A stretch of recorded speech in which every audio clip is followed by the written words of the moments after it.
Olá, boa tarde a você. Estamos de volta por aqui no nosso programa Zé Cidade, aqui no nosso canal, sempre abordando assuntos de interesse da nossa comunidade aqui de Juí, da região. E vamos falar agora, quando estamos aí neste momento do mês de agosto, né?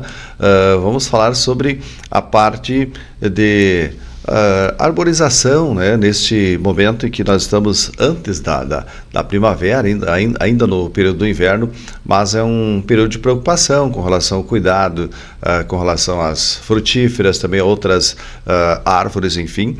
E o nosso convidado para participar aqui conosco hoje é o biólogo da Secretaria do Meio Ambiente, João Pedro Giesecke, né, que está conosco para falar um pouco sobre este assunto tão importante, né, neste momento, nesse período aí que nós estamos. Prazer receber aqui no nosso canal para falar aí sobre esse tema. João Pedro, tudo bem? Boa tarde. Boa tarde, Zalmir. Obrigado pelo convite. Primeira vez cara a cara, né? Exato, falamos várias vezes pela rádio, mas por telefone sempre, hoje ao vivo aqui, né, João Pedro? Fala um pouquinho antes de nós falarmos desse assunto, da sua história. Você é biólogo, já atuando na área há quanto tempo, João Pedro? Então, eu sou natural de Juí mesmo, né? E eu tive a oportunidade de fazer minha graduação e o mestrado também na Federal de Santa Maria. E aí eu retorno para cá em 2007, quando eu passo no concurso público, né, do município. E então lá se vão 17 anos, né, trabalhando junto da pasta do meio ambiente, e também ainda como docente 15 anos. Ah, sim. É docente na Unijuí aqui. Certo.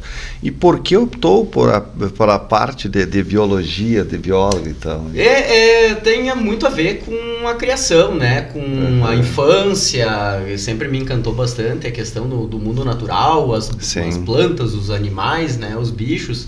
Gostava bastante, então, de me enfiar pelos matos por aí. Sim. Né? E então foi uma escolha bastante natural para mim. Eu não tive muita dúvida na hora de optar, né? De fazer a escolha da minha formação. Que bom. Bom, e aqui, então, como você disse, como servidor público do município e também como professor universitário, trabalhando, né, nesta área da biologia. O que mais chama atenção nesse momento se tratar de biologia também aqui, levando em conta em Juí, principalmente, aí, João Pedro? Em Juí, bom, né, no que trata da nossa área, aqui, na minha linha de trabalho, o que chama bastante atenção é a evolução que a gente tem conseguido nos últimos anos, principalmente no que se fala da arborização urbana. Então a gente teve o plano de arborização que a gente conseguiu criar aqui no município, foi em 2011, a nossa lei, né? Que foi bastante, como que eu vou dizer assim, uma novidade dentro do estado. Tinham poucos municípios com planos de arborização quando a gente elaborou o nosso. A maioria municípios grandes, né? Municípios médios, como em Juí, quase nenhum tinha. Então a gente acabou criando naquele momento porque achou que era importante, por conta do próprio perfil da arborização do nosso município. E hoje o plano de arborização, de Juí, ele é usado como referência para outras cidades, que recém agora estão iniciando, né, nesse trajeto, né, nessa temática, e a gente já conseguiu acumular uma caminhada, né, ao longo desse tempo. Que avanços você entende que ocorreram após dessa mudança com esse plano? Bom, o município de Juí sempre foi bastante arborizado, né? A gente teve sempre uma grande biomassa, uma massa verde na área municipal. Não foi o João que criou isso, não foi a Secretaria do Meio Ambiente, e a gente acabou herdando isso da comunidade, porque a comunidade entende a importância das árvores no meio. E a grande questão aí é que a arborização, ela é uma temática de cunho local. Por que eu digo isso? Porque as cidades são diferentes, o clima é diferente. Por exemplo, pegar uma cidade do litoral, tem muito vento, nós não temos. A cidade perto de Porto Alegre, por exemplo, vai ter um horizonte de solo mais raso, com solo mais arenoso. Nós aqui temos uma condição de solo mais profundo. Então, as espécies nativas mudam de lugar para lugar. Então, por isso que a arborização, ela é muito tratada com as peculiaridades de cada um dos municípios. Bom, nós temos, quando eu entrei na pasta, né, e foi me dada essa missão, eu compreendi que o perfil do município é de ter bastante árvores, mas não ter critérios bem definidos. Então, num primeiro momento, até que a gente conseguiu elaborar o plano de arborização, o maior desafio foi estabelecer esses critérios, para saber como operar em cada um dos casos e não acontecer de você usar 2 pesos e 2 medidas, ou tomar decisões diferentes em situações semelhantes, né? Para tentar ser mais isonômico possível. E aí foi um período de aprendizado inicial até que a gente conseguiu estabelecer esses critérios. Tendo eles bem definidos, a gente buscou formalizar isso dentro do plano de arborização e ter a chancela do legislativo, tornando o plano de arborização uma lei municipal. Destacam algumas peculiaridades do nosso plano, que são diferentes em outros municípios. Não dá para dizer assim com facilidade se é melhor ou é pior, mas é diferente de um município para o outro. Por exemplo, aqui em Juí, até pelo fato de nós termos até onde eu sei, a única concessionária elétrica municipal do país, que é o DEMEI, né? Nós temos um departamento próprio, nós acabamos entendendo a importância da rede elétrica e trabalhando com os nossos colegas do DEMEI e tentando dar uma prioridade para a rede elétrica no que tange a arborização. Então, hoje, no nosso plano de arborização aqui no município, árvores em conflito com rede são prioritárias para manejo, e a gente tem uma delimitação bem estrita de espécies para usar quando tem rede elétrica. Então a lógica do nosso plano é qual? O passeio que tem a rede elétrica, a gente usa espécies de pequeno porte, e o outro lado que não tem a rede, aí priorizam-se espécies maiores. Depois tu pode me perguntar por que não se usa pequeno porte em tudo, né? Sim. Que algumas pessoas insistem, mas eu não posso usar uma de pequeno porte, né? Exato. Isso é um problema, traz consequências. Sim, claro. Né? Então a gente optou aqui no município por ter o lado com rede elétrica, espécies pequenas, o lado sem rede, espécies maiores.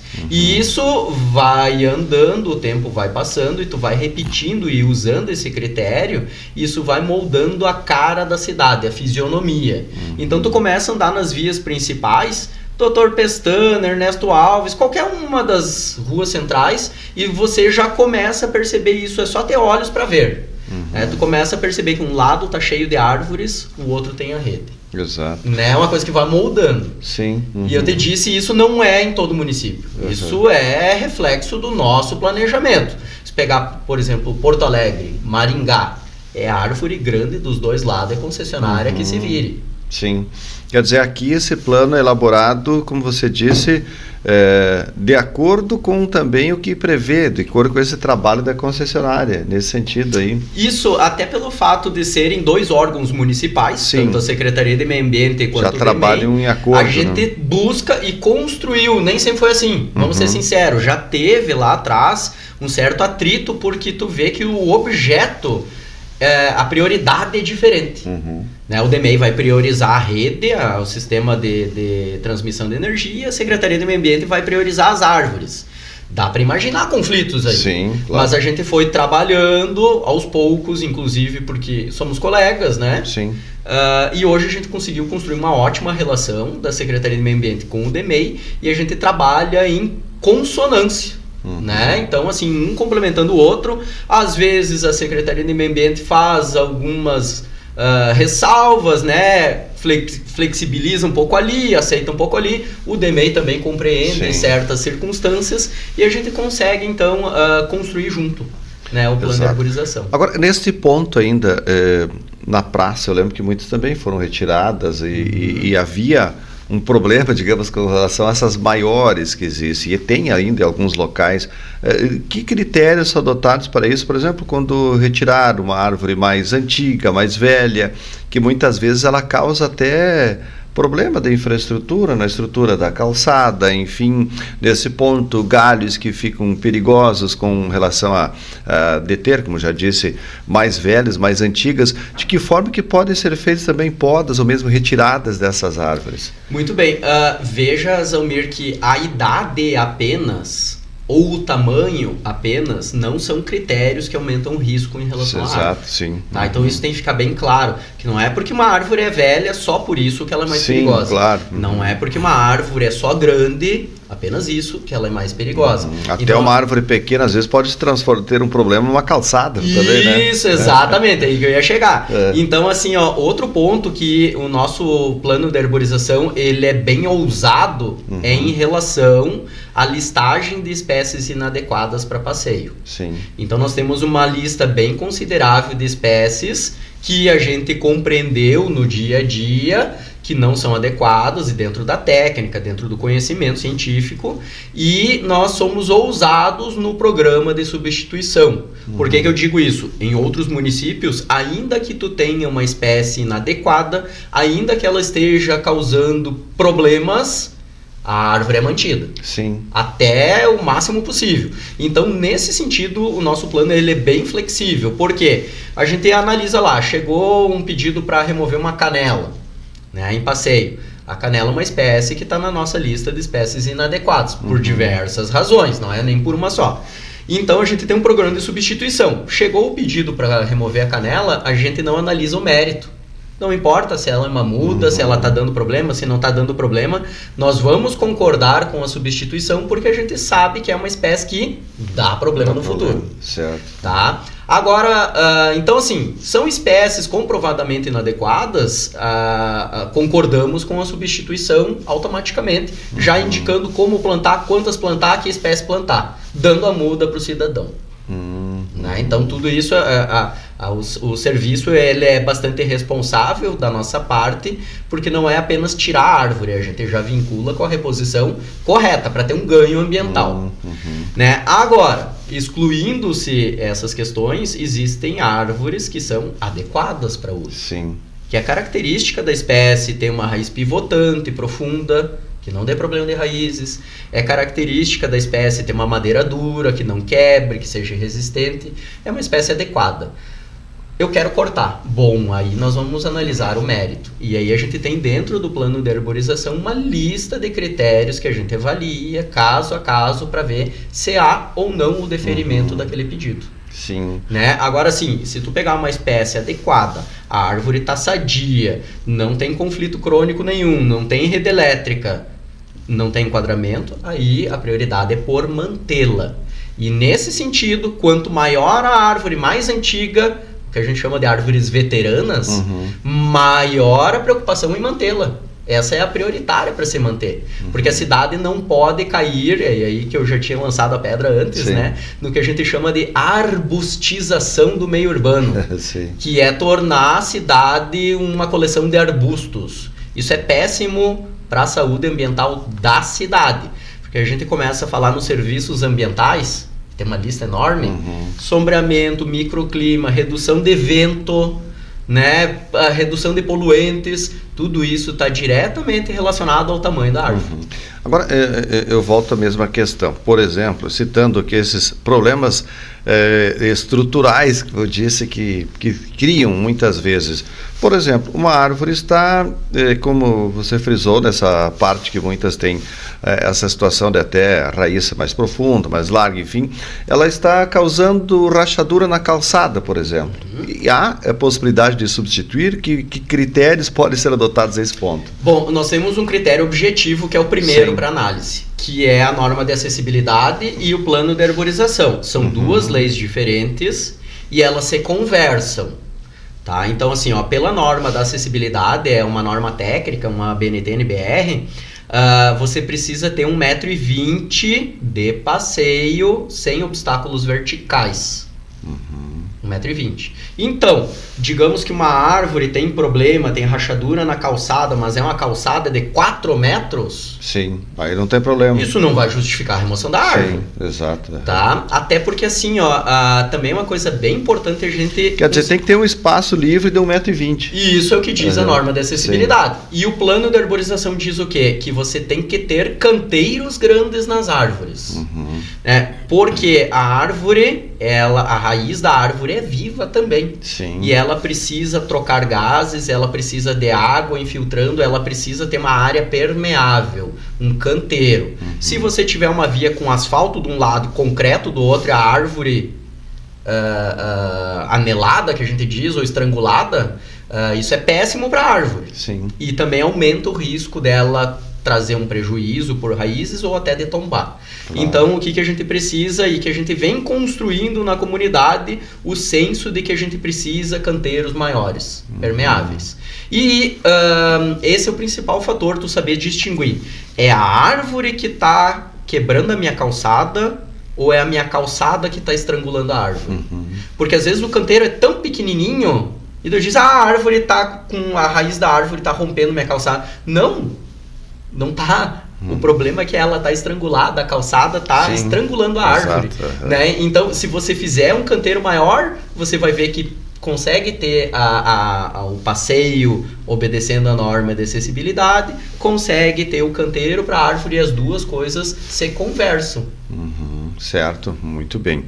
Bom, agora para fazer esta solicitação de retirada, quando tem algum problema, qual o procedimento que deve ser adotado, como é que as pessoas devem fazer aí, João Pedro? Bom, historicamente nós sempre recebemos as solicitações por 2 instrumentos. O primeiro é o pedido diretamente no balcão da secretaria, né? E o segundo por telefone. Então, outros serviços, outras solicitações nem sempre é possível fazer por telefone. A arborização a gente aceita, né? Que seja feito pelo telefone fixo da secretaria. Período pandêmico trouxe novidades, né? Então a gente buscou facilitar, desburocratizar, acelerar o processo, tornar mais eficiente, e hoje a gente consegue fazer atendimento via WhatsApp. Sim. Né? Então, inclusive a solicitação pode ser feita via WhatsApp. O atendimento inicial ele se dá dentro de 24 horas, né? Dentro de um dia útil, e a gente consegue solucionar a maior parte dos casos no atendimento virtual. Quando existe a necessidade de uma análise mais criteriosa, a gente mantém contato com o requerente e encaminha para uma vistoria. Voltando o parecer da vistoria, conclui-se o atendimento. Certo. Esta retirada, ela é feita também por parte do município ou a contratação é individual? De que forma que é feita? Muito bem. Então, assim, Zalmir, a primeira coisa que tem que se distinguir é o interesse público, né? Quando existe interesse da secretaria numa intervenção ou quando o interesse é particular. Sim. Né? Nós temos previsto dentro do plano de arborização esse instrumento em que o requerente, o cidadão, quando ele quer intervir em uma árvore, ele solicita uma autorização. Dessa forma, a secretaria, concordando com a intervenção, ela autoriza num documento formal e a parte interessada que arca com os custos, certo? Porque não é interesse da Secretaria de Meio Ambiente remover árvores da cidade. Claro. Então, nós temos critérios em que a gente concorda com a remoção, com a substituição, mas quem arca com o custo é a parte interessada. Certo, muito bem. Ok. Bom, vamos falar também um pouco de frutíferas, né?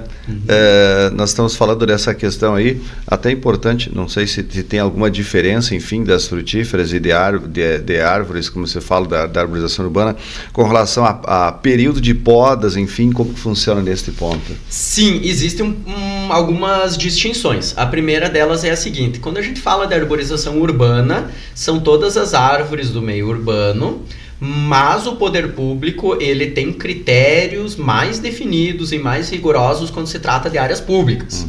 Então, praças, parques, trevos e principalmente passeios públicos. Sim. Então, em passeio público não é todo tipo de árvore que se planta, não é todo tipo de intervenção que pode ser feita, existe sempre a necessidade de uma autorização. É um pouco diferente de uma árvore interna em uma área particular. Então, por exemplo, quando se fala de frutíferas, as frutíferas de mesa, por exemplo, cítricas, laranja, limão, bergamota, pera, pessegueiro, são espécies que não são adequadas para passeios públicos. Agora, dentro da propriedade, sem problema nenhum. Sim. E as intervenções, daí quando existe uma árvore para produção de frutos, uma frutífera, a intervenção ela está muito mais no campo da fruticultura e da técnica agrícola do que a intervenção em arborização urbana propriamente dita. né? Porque, por exemplo, assim, ó, numa árvore de passeio, o que que tu faz de intervenção? Você remove ramos secos, quando presentes, ramos baixos em conflito com fluxo de pedestre, trânsito de veículos, excepcionalmente em conflito com alguma estrutura predial, visando adequar a árvore ao meio urbano. Agora, uma frutífera em área interna, a finalidade dela é a produção de frutos, a pessoa plantou para isso. Então, cabem outras técnicas, para além disso, com a finalidade de aumentar a frutificação. Eu espero ter respondido. Sim, certo. Agora, quanto a essa parte, por exemplo, você falou as nativas, por exemplo, qualquer outro tipo de árvore, ela em sendo no pátio e sendo na propriedade, há também essa necessidade de solicitar uma autorização para a retirada ou poda? Então, a diferença é justamente a primeira é se ela está em área pública ou em área privada. Sim, se ela está em área privada. Se ela está em área pública, precisa sempre uma autorização. Em área privada, a poda, o manejo, a manutenção é livre. Então, mesmo a retirada dela? Poda, manejo, manutenção. Vou ajeitar a árvore, vou fazer uma poda na minha frutífera para produzir melhor. Não pode ser arrancada do local. Agora, a remoção, a supressão que a gente chama, ela é livre das exóticas. As exóticas têm supressão livre. Então essas que eu comentei, as frutíferas de mesa, dentro do pátio, todas elas são livres para supressão. O que precisa autorização para supressão em área privada? As nativas. Porque elas geram uma compensação ambiental, uma contrapartida. Veja que nunca será negado. Claro. Não havendo outros empecilhos ambientais, área de preservação, algo assim, né? Espécie ameaçada de extinção, que são casos mais raros, a Secretaria concorda sempre, autoriza sempre. As exóticas é isento, mas as nativas é autorizado com uma compensação ambiental. E aí vem a pergunta, mas como é que eu sei o que é exótica e o que é nativa, né? Então, a gente responde isso por telefone, por WhatsApp, a secretaria pode ser consultada. A pessoa manda lá uma foto, por exemplo, pelo WhatsApp, estou com uma árvore aqui, está dando problema no meu pátio, no meu terreno, enfim, eu preciso retirar ela. Posso ou não? Manda a foto Recebe na hora a resposta no mesmo dia, dentro de 24 horas. Certo, muito bom. Se for isento, vai dizer, tá liberado, não requer autorização, é isento. Precisa autorização. A gente faz daí um protocolo de atendimento, né?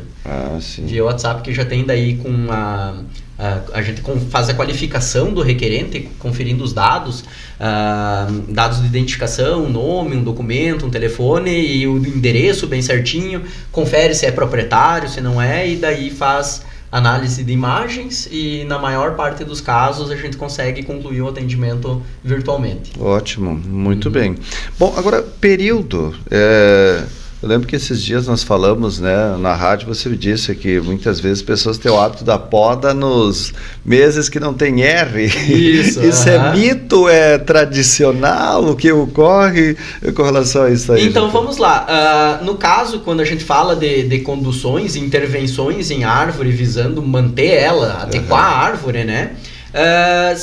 Existe uma norma técnica de podas e esse tipo de intervenção é de baixo impacto na saúde da planta.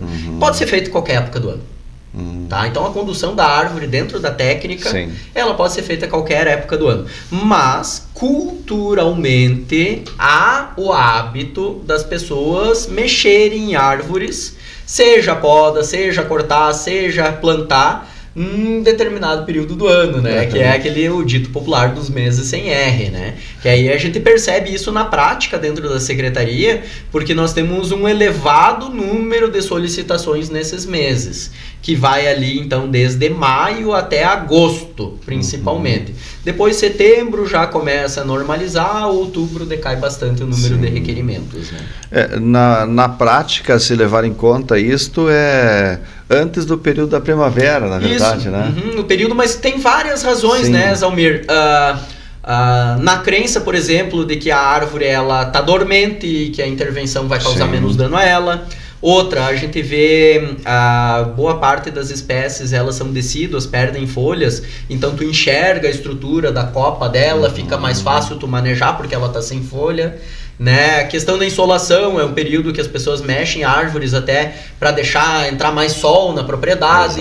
Então é um conjunto de fatores que leva a esse reflexo que a gente percebe, né, das pessoas mexerem mais nesse período. Você falou em crenças, eu lembro que as pessoas mais antigas utilizavam muito a crença da lua. Isso. Então eu estava lendo algo que dizia assim que a lua mais adequada para a poda na lua minguante. Isso tem alguma coisa a ver também? Então, Zalmir, até isso é uma coisa que a gente conversa na universidade, porque eu ministro também a disciplina de fisiologia vegetal, né? Que é como que funciona o corpo da planta. E a questão da lua, a gente tem que entender também como é que surgiu essa ideia. E hoje a gente tem uma facilidade muito grande de acessar um calendário. A gente tem calendário impresso na geladeira, calendário no computador, no celular, todo mundo tem facilidade. E nem sempre foi assim. 100 anos atrás as pessoas tinham um calendário. E o calendário lunar, ele é mais fácil de tu absorver, de tu memorizar certas datas. Então, como é que o pessoal costumava fazer assim, ó... A primeira lua cheia da primavera é a época de plantar. A partir da lua tal é a época que a gente, né, que é a época que você faz a colheita, é a época que você poda a parreira. Então era uma forma de você ter um calendário simples, de você memorizar uma época do ano que tu tem que fazer uma atividade agrícola. É por causa da fase da lua? Não. Mas é para tu lembrar aquele período do ano. Aquele período do calendário lunar, então. O calendário lunar, porque o calendário lunar, ele era muito mais fácil de você compreender. Hoje a gente quase não usa mais o calendário lunar no dia a dia, mas no passado se usava bastante. Né? Então ele nasce assim. E aí óbvio que o motivo ele se perdeu ao longo dos tempos e ficou informação. Aí o pessoal diz, mas o pessoal só cortava a árvore na minguante. Ficou isso, então tem que ser na fase minguante. Não, mas é porque era aquele período do ano. Né? E aí você vai fazer a análise científica e vai fazer a mesma intervenção nas diferentes luas e analisar estatisticamente, tu vê que não dá diferença. É mais para saber a época do ano. Claro, tá certo. Ok, João Pedro, obrigado por estar aqui conosco, então, importantes essas informações, né, e todos atentos a esse período, quer fazer alguma poda, remoção, enfim, tiver dúvida, entre em contato, né, com a Secretaria do Meio Ambiente, né, manda o WhatsApp para lá, pode passar o número do WhatsApp aí, João Pedro. Sim, é o 99641-6369. Tá certo, 99641-6369. Tá certo. Pode então entrar em contato por lá, como disse o João Pedro, manda uma foto da árvore, se tem qualquer dúvida, né? Para saber se pode ser removida, pode ser feita a poda, período, enfim, qualquer dúvida, esclarecimento, sempre a Secretaria está à disposição, né, João Pedro? Isso, para encerrar, se tu me permite também, pois né? Tem mais algumas informações que eu tenho que trazer aqui. Porque o município de Juí, na minha pessoa, não estamos falando apenas do município de Juí. Sim, exato. Então, eu faço parte da comissão permanente do Fórum Gaúcho de Arborização, que a gente trouxe para Juí em 2016. Ele é itinerante, cada ano é em um município. Esse ano, por conta das enchentes, ele foi adiado. E normalmente ele ocorre em agosto. Esse ano será em novembro na cidade de Pelotas. Eu estarei lá representando o município. E também estou aqui representando a Sociedade Brasileira de Arborização Urbana, da qual eu sou o secretário da Regional Sul. Então eu represento os 3 estados do Brasil dentro da Sociedade Brasileira de Arborização. Nesse sentido, também levarei o case de Juí, o nosso exemplo, né, a apresentação da nossa realidade para o Congresso Brasileiro de Arborização, que será em setembro na cidade de Belém do Pará. Então, vamos para Belém do Pará mostrar o que Juí faz. Que bom, tá certo, muito bem. Exemplo de Juí para outras regiões e outros estados também, né? Isso é importante, né? Tá certo. Obrigado, parabéns, João Pedro, aí, pelo trabalho, estamos sempre à disposição. Agradeço o espaço. Muito bem, assim conversamos com o João Pedro Giesing, ele é biólogo da Secretaria Municipal do Meio Ambiente, falando então sobre esse trabalho de arborização realizado aqui no município de Juí.